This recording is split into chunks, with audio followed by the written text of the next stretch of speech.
नमस्कार, मैं हूँ विकास सुखीजा। आप देख रहे हैं अब तक टाइम्स। दोस्तों, अब तक टाइम्स के ऊपर आज बेहद ही बड़ी खबर, किसान आंदोलन के साथ-साथ भारतीय किसान यूनियन की तरफ से बड़ी खबर आई है, जिसको मैं आपको दिखाने जा रहा हूँ। दोस्तों, बता दूँ मैं आपको, भारतीय किसान यूनियन ने हरियाणा प्रदेश कांग्रेस पर बड़ा हमला बोला है। और जो ये हमला बोला है, आपको बता दें कि जो कांग्रेस की प्रदेशाध्यक्ष है कुमारी शैलजा ने अभी हाल ही में एक बयान दिया है कि किसानों को उनकी फसल का ब्याज हरियाणा की मनोहर सरकार दे। लेकिन इस पर पलटवार करते हुए भारतीय किसान यूनियन के जो प्रदेशाध्यक्ष है रतन मान ने बड़ा स्पष्ट और बड़ा स्टिक फायर किया है। फायर बता दूं कि फायर ये किया है कि जिस समय हरियाणा के अंदर कांग्रेस की 10 साल तक सरकार रही, उस समय का ब्याज क्यों नहीं दिया गया। बहुत बड़ी मांग हुई है। और जो ये खबर मैं आपको दिखाने जा रहा हूं, सीधा सीधा किसान आंदोलन पर भी इसका असर पड़ने वाला है। और जहां तक इसका असर पड़ेगा वो कांग्रेस के ऊपर पड़ेगा, क्योंकि कांग्रेस खुद अपने लपेटे में आप आ गई है। हम बात करेंगे रतन मान जी से। सबसे पहले जो भारतीय किसान यूनियन के अध्यक्ष हैं, रतन मान जी, सबसे पहले मैं आपका स्वागत करता हूं अब तक टाइम्स पे। आपका भी और आपके चैनल का भी भारतीय किसान यूनियन की तरफ से मैं स्वागत करता हूं। जी, मैं आपको दर्शकों एक बात बता दूं। सबसे पहले इस खबर को साथ के साथ लाइक और शेयर कर देना। सबसे बड़ी बात यह है कि रतन मान जी पिछले काफी लंबे अरसे से एक बड़ी बीमारी से जूझ रहे हैं, जिनका हाल ही में आज से 10-12 दिन पहले एक ऑपरेट हुआ था। और उसके बाद आपको बताना चाहता हूं कि अब कुछ स्वस्थ हैं। लेकिन इसके बावजूद भी रतन मान ने भारतीय किसान यूनियन के द्वारा प्रदेश में छेड़े गए किसान आंदोलन को लेकर पूरी भूमिका निभाई जा रही है। मान साहब, सबसे पहले मैं आपसे बात करना चाहता हूं, जो आपने आज कांग्रेस पे पलटवार किया है, उसके बारे में क्या कहना है। देखिए, मैंने कांग्रेस पर पलटवार नहीं किया। मैंने जो कांग्रेस की जुबान आज एक गन्ने के बकाया राशि के भुगतान को लेकर आई है, तो मेरा उस पे ये जो कुमारी शैलजा जी हैं, जी जो प्रदेश कांग्रेस की अध्यक्ष हैं और कांग्रेस के विभिन्न बड़े बड़े पदों पर भी रही हैं, जी और आज उन्होंने एक बयान जारी किया है कि किसान को गन्ने के बकाये का ब्याज मिलना चाहिए। जी मैं कहता हूँ मिलना चाहिए। जी और मैं ये नहीं कहता कि कांग्रेस से मिलना, सभी सरकारों से मिलना चाहिए। जी और ये जो हम समय समय पर भुगतान की मांग करते रहे हैं। जी जब कांग्रेस का शासन हरियाणा में 10 साल रहा, तो हमने उस टाइम मेमोरेंडम भेजे, ज्ञापन भेजे हैं माननीय मुख्यमंत्री, जब तत्कालीन मुख्यमंत्री चौधरी भूपेंद्र सिंह हुड्डा थे। जी हमने तब भी ये मांग की थी, लेकिन तब तो सुनवाई नहीं हुई। जी और अब जो ये विपक्षियों का आरोप प्रताप का मैं समझता हूँ, जो खेल चलता है किसानों के मुद्दे पर, किसानों की जो राजनीति की जाती है हमारी समस्याओं पर, मैं आज उसी दृष्टि से कुमारी शैलजा को बयान को देख रहा हूँ। जी उन्होंने कहा ब्याज दो, हम कहते हैं आप अपने शासनकाल का ब्याज दे दो। जी और अगर आप ये एक अच्छी किसान के हित में आप एक प्रथा लागू कर दोगे, तो भाजपा की सरकार की क्या हिम्मत हो हमारा ब्याज नहीं देगी, जी उससे तो हम 1 मिनट में ले लेंगे। जी तो इस तरह का मैं ये समझता हूँ कि जो किसान के जो मुद्दे हैं, किसान की जो मांग है, जो किसान की मैं तो कहूँगा दुर्दशा है, उसके ऊपर एक सुनियोजित ढंग से भ्रमित करके किसानों को, उनको एक राजनीति की जाती है। आज भी ये उसी राजनीति का ये कुमारी शैलजा का बयान एक हिस्सा है। तो मैं ये आपके माध्यम से कहना चाहता हूँ कि ये अगर पूरी ब्याज की गणना की जाए, तो ये तो 1000 करोड़ से भी ऊपर निकल जाएगी राशि। और ऐसा नहीं है, हर साल हर सत्ता के शासन में, हर पार्टी के शासन में जो गणना बोर्ड है, वो ब्याज की गणना करता है। क्योंकि बहुत समय से पहले हरियाणा सरकार का एक ऑर्डिनेंस है, हरियाणा सरकार का एक राजकीय पत्र है, उसमें स्पष्ट कहा गया है गन्ने की फसल के बारे में, अगर 14 दिन तक गन्ने की पेमेंट ना हो तो 15% का किसान को ब्याज मिलेगा। तो अब मेरा ये भी इसमें एक सवाल है कि कुमारी शैलजा जी आज भी जिम्मेदारी के पद पर, आज प्रमुख है कांग्रेस की, और वो अपने 10 साल का श्वेत पत्र जारी कर दे, किसानों का कितना ब्याज बनता था, कितना हमने दिया और किन किन किसानों को दिया। तो मैं आज इस बात को लेकर बड़ा व्यथित हुआ कि आखिर कब हमारा किसानों के मुद्दे से राजनीति करने से हमारा पीछा छूटेगा। जी मान साहब, मैं आपकी बात बता दूं।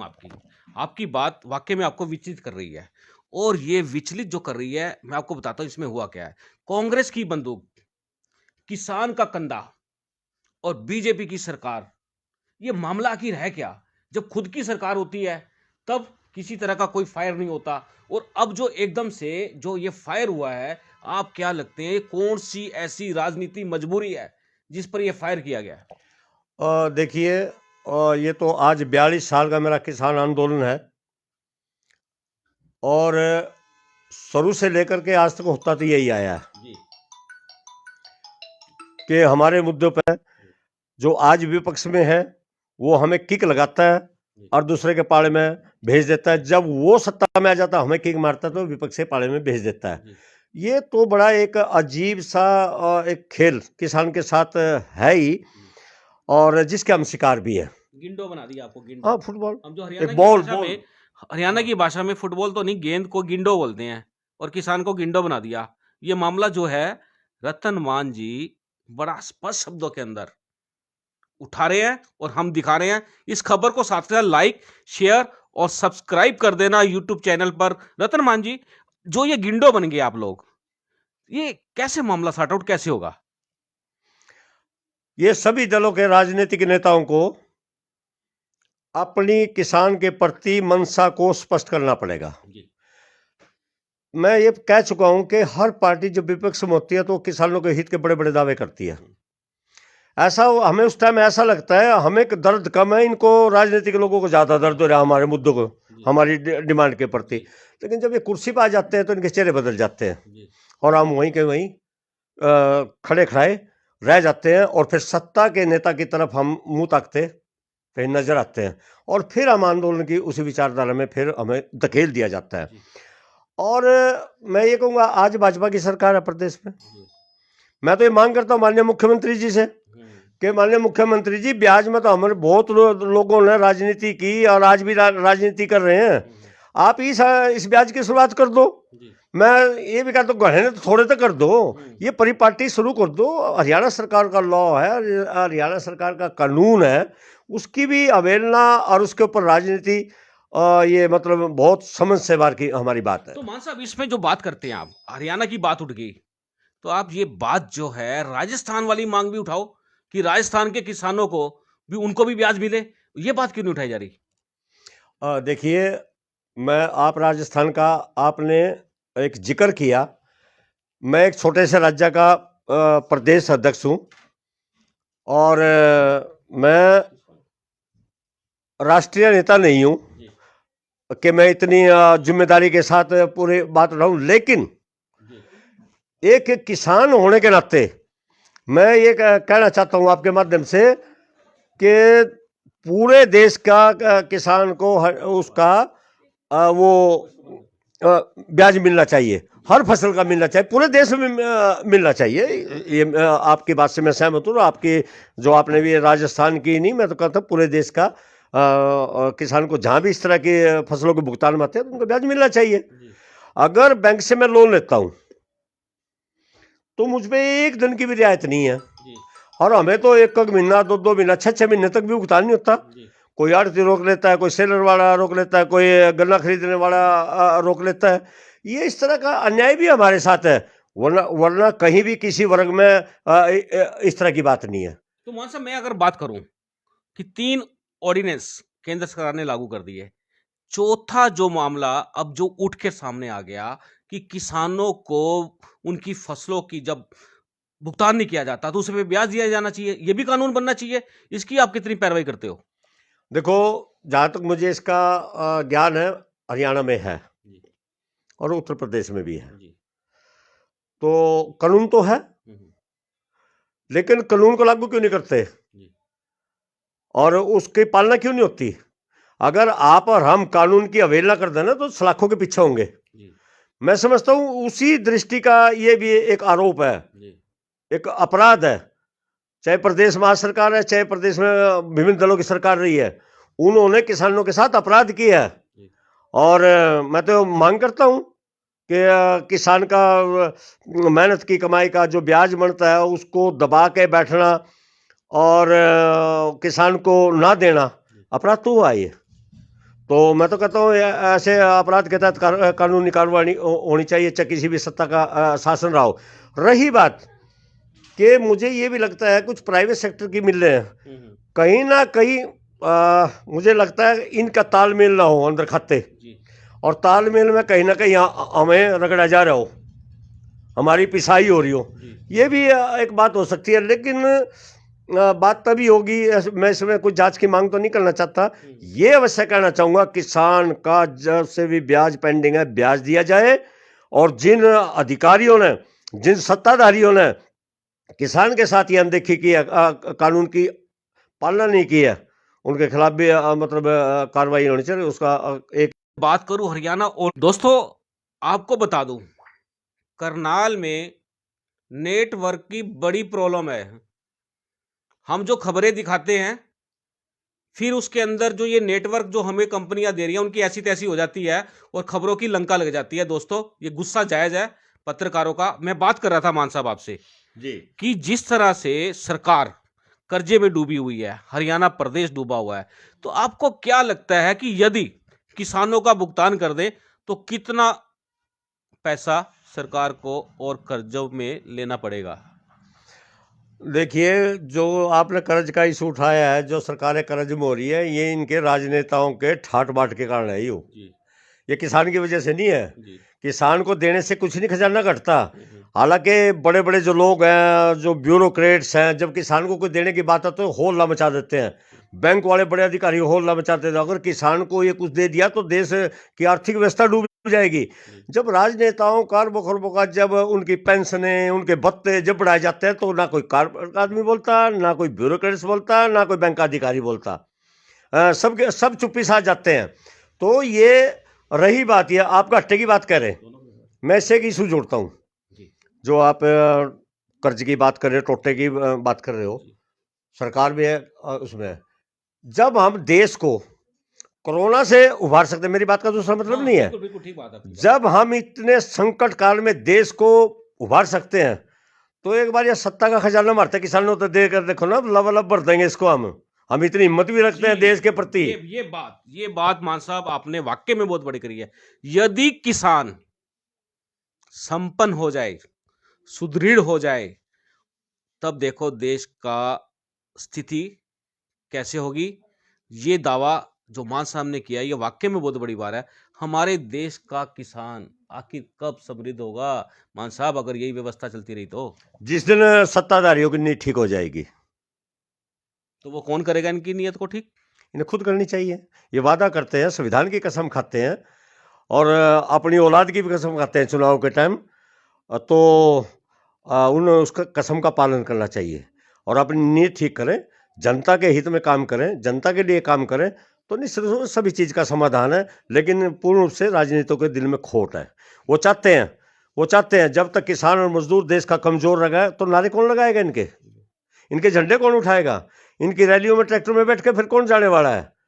तो ये एक बड़ी राजनीतिक साजिश का शिकार है। देश में पैसे की कमी नहीं है, देश में कोई किसी तरह का, मैं समझता हूँ कोई दिक्कत नहीं है। सिर्फ इन राजनेताओं की राजनीतिक खोट की वजह से, इनकी मंशा की वजह से आज देश का हर वर्ग दुखी है। इसलिए हमें आर्थिक तौर पर ये राजनीतिक लोग हमें कमजोर रखना चाहते हैं। मान साहब बात करें कुमारी शैलजा की, तो उन्होंने तो इस हिसाब से बहुत बढ़िया मुद्दा उठा दिया कि जो मांग कर दी उन्होंने, वाकई में बहुत बड़ी अगर सराहना की जाए। मैं देखो इस मामले में एक बात शैलजा की सराहना करता हूं इस मामले के अंदर, कि उन्होंने जो ये मुद्दा उठाया है, किसानों की फसलों का भुगतान के ऊपर जो ब्याज है वो जल्द दिया जाए। और ये बात तो वाकई में सही। आपको क्या लगता है शैलजा जी ने ये कदम जो उठाया, सही उठाया या गलत उठाया, क्या लगता है आपको? मैं कह तो चुका हूं, मैं उनके इसके मुद्दे का समर्थन करता हूं, लेकिन खिसियानी बिल्ली खंबा नोचे, ये तो आज उसका बयान यहाँ खड़ा हुआ है। अरे मैं ये दोबारा दोहरा रहा हूँ आपके माध्यम से, इनके शासनकाल में हम ब्याज मांगते रहे हैं, वो तो रिकॉर्ड होंगे, हमारे मेमोरेंडम पड़े होंगे सरकार के रिकॉर्ड में। तो खबरें भी हमारी चली हैं इस बात की, तो इन्होंने क्यों नहीं हमारी तरफ एक बार भी 10 साल में ये नहीं पूछा, अगर बताओ आपका ब्याज कितना है। तो मान साहब मैं अगर आपसे पूछूं ये वाली बात, आपका जो ब्याज है किसान भाइयों का, ये बनता कितने सालों से बनता है आपके हिसाब से? आपको क्या लगता है कि अगर हम पीछे जाएं, जैसे 10 साल तो शैलजा जी ने बोला कि भाजपा से मांग कर लिया, और 10 साल आपने मांग कर दी कि कांग्रेस दे, जो उससे पहले की सरकारें थी, टोटल ये आज तक बनता कितना ब्याज है? मुझे तो पूर्ण से तो इसकी जानकारी है नहीं, लेकिन मुझे लगता है कि 90 के दशक से ये ब्याज चालू किया गया था। जी जी, मतलब 90 दशक से अगर बात 1990 की बात करें तो 30 साल में दोस्तों आपको मालूम है कितनी सरकारें आई, कितनी चली गई, लेकिन किसान आज भी वहीं का वहीं धरती पर नंगे पैर खड़ा हुआ है। हम बात कर रहे हैं किसान नेता रतन मान जी से। रतन मान जी, किसानों की जो स्थिति है बदलेगी कैसे? देखो, बड़ा एकदम से मेरे लिए विकट सवाल है। आपकी सोच सही है, हम भी आंदोलन और जो करते हैं, हम भी किसान की स्थिति बदले इसीलिए करते हैं। मैं कह चुका हूँ कि मैंने बीच में एक वाक्य कहा था कि सत्ता के खजाने की चाबी किसानों को दे देनी चाहिए, ताकि उसका बंटवारा ठीक ठाक हो सके, क्योंकि किसान बेईमान नहीं है। किसान अपने हाथ की भी रोटी छीनकर अगर कोई मांगता है उसको पहले दे देता है, खुद भूखा रह सकता है। इसी नजरिए से, ऋषि आत्मा से अगर सत्ताधारी मिल करके काम करें, निश्चित रूप से किसान ही नहीं, ये पूरा का पूरा अपना जितने भी वर्ग हैं वो सभी खुशहाल हो जाएंगे। मुझे तो किसान के साथ साथ दूसरे वर्गों की भी चिंता है, जो गांव के अंदर छोटे छोटे दुकानदार हैं, छोटे छोटे मजदूर हैं, जो उनकी भी स्थिति आज बद से बदतर है। तो सीधा सीधा आप ये मानिए, ये किसकी वजह से हुआ, किसने किए हालात? मुझे ये बात कहने में नहीं, जो हमारे बुजुर्गों ने बताया, छोटा छोटा सा बचपन का मुझे भी अनुभव है कि उस जमाने में किसान की ज्यादा स्थिति, जिस तरह का हालात थे उस टाइम, अच्छी मानी जाती थी। और अब अपनी ये सत्ता, अपना ही देश, सरदार भगत सिंह जी का स्वराज का एक सुपना था। देश तो आजाद होगा, बात बढ़ जाएगी। स्वराज का मतलब क्या होता है? सभी का राज हो। सभी का राज तो को नहीं, कुछ पूंजीपतियों का और कुछ राजनेताओं का राज है।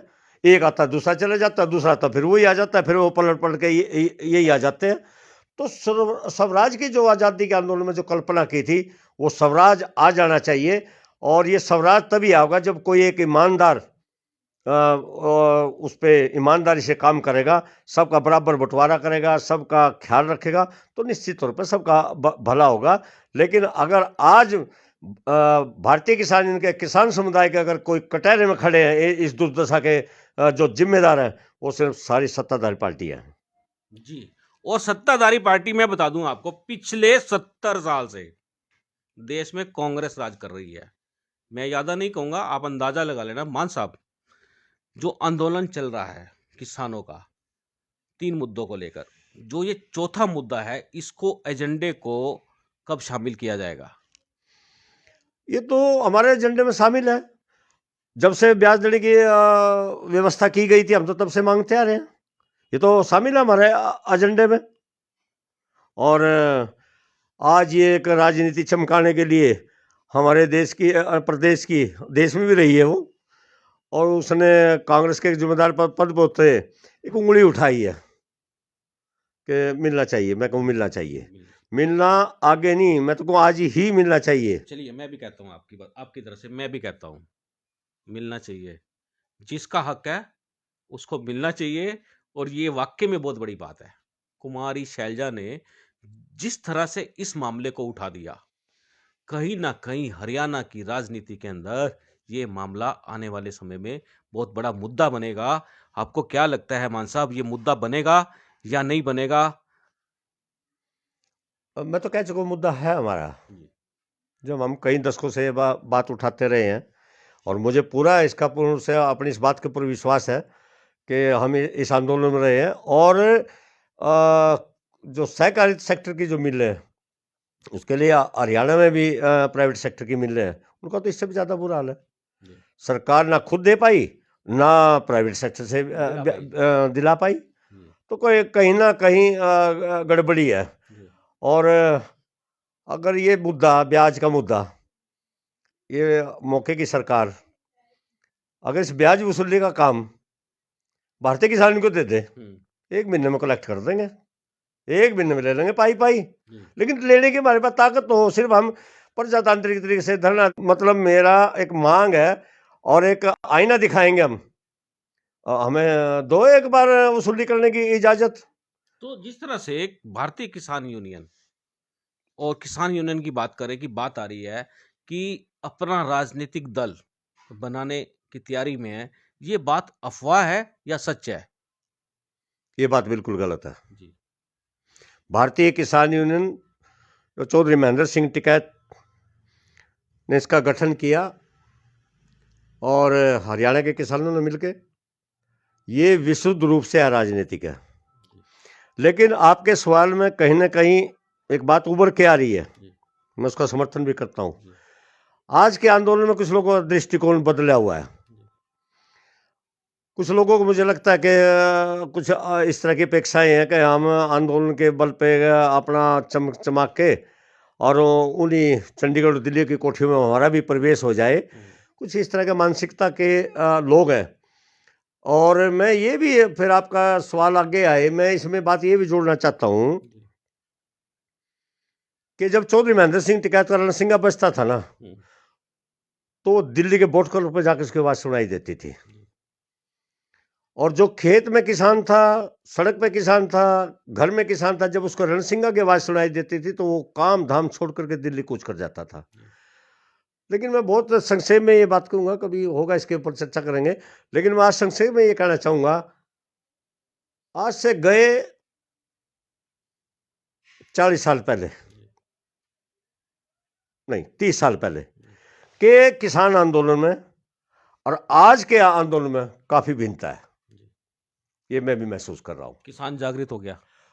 नहीं, आंदोलन करने के तरीके का, जो आपने कहा था कुछ राजनीति वाले स्टाइल चेंज हो गया आंदोलन का। हाँ, कुछ ज्यादा वक्तव्य, ज्यादा मतलब जो टारगेट करने का जो कुछ लोगों का, वो इस तरह है जैसे राजनीतिक लोग करते हैं। आप भी देख रहे हो, मुझे स्वीकार करने में कोई दिक्कत नहीं है।